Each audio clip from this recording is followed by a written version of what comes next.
ici en bateau. Est-ce que M. le ministre peut nous faire le point de la participation du Congo au Forum African Energy Week et ses retombées pour le pays? D'abord, je voudrais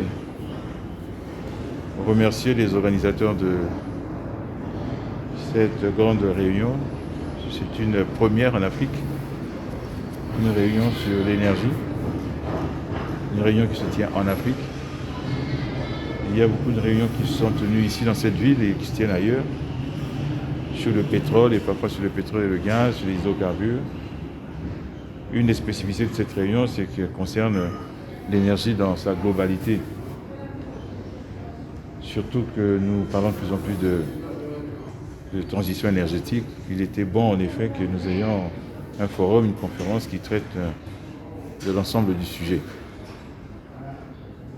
Je voudrais remercier l'ensemble de la délégation congolaise qui s'est totalement mobilisée dans toute sa diversité, c'est-à-dire le ministère évidemment, mais aussi la compagnie nationale, qui était un des grands sponsors de cette conférence, aux côtés de Sonangol, aux côtés du ministère des hydrocarbures de la Guinée équatoriale et deux ou trois autres. Mais je voudrais particulièrement remercier les compagnies pétrolières installées au Congo, qui ont presque toutes répondu à l'appel, qui ont préféré venir là où était le ministre et qui nous ont donc accompagnés. Je veux parler principalement de Chevron et de Eni, mais aussi probablement d'autres qui étaient là au titre des compagnies locales comme Exxon et comme d'autres.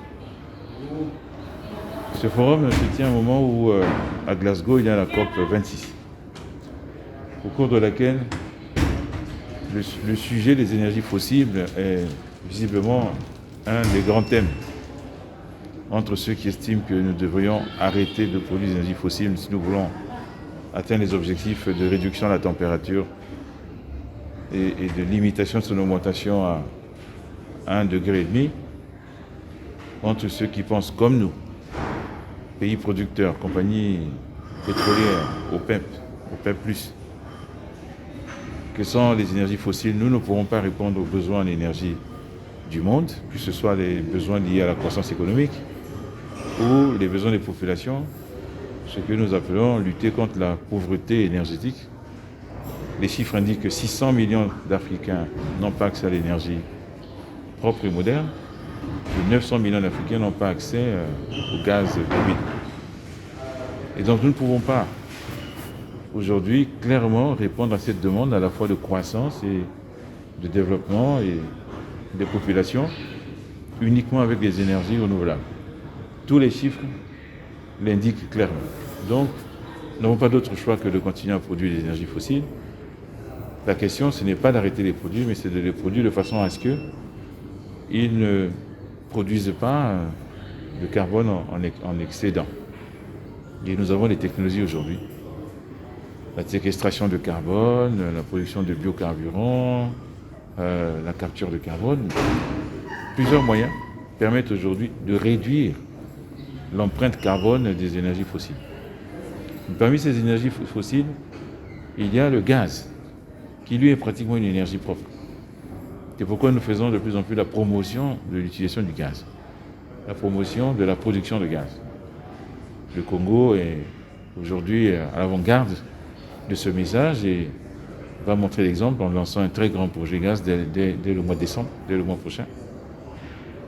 Et le gaz, par ailleurs, a beaucoup de vertus, beaucoup de qualités, parce qu'avec le gaz, on produit du gaz liquéfié qu'on peut exporter, et donc ça rapporte des ressources au pays, au même titre que le pétrole.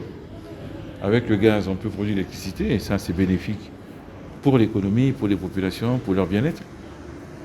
Avec le gaz, on peut en fournir évidemment aux populations et ainsi moderniser leur mode de vie, et dans notre cas, réduire l'utilisation du bois de chauffe et du charbon de bois qui sont la première cause de destruction de nos forêts. Avec le gaz, on peut en fournir à l'industrie et ainsi, petit à petit, réduire l'utilisation des énergies fossiles dans l'industrie. Et enfin, avec le gaz, on peut faire de la pétrochimie, produire notamment des engrais pour soutenir l'effort de développement de l'agriculture qui est aujourd'hui le credo du président. Donc vous voyez, avec le gaz, nous n'avons que des bénéfices et c'est une énergie d'origine fossile. Pour nous, la transition énergétique devrait amener à la promotion du gaz, rapidement et en priorité. Mais il doit aussi amener, comme je l'ai dit, à produire l'huile, pétrole liquide, dans des conditions différentes. Et nous disons que tout cela n'est pas du tout opposé à la promotion des énergies renouvelables, parce que, encore une fois, une seule forme d'énergie ne pourra pas répondre à toute la demande mondiale, à toute la demande de croissance, de développement et des populations.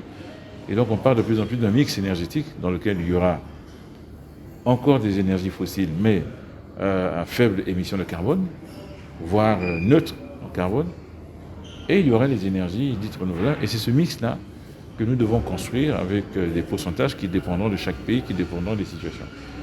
C'est le message que le Congo est venu porter ici. C'est un message, je crois, qui a rencontré l'assentiment de la plupart de ceux qui y participent.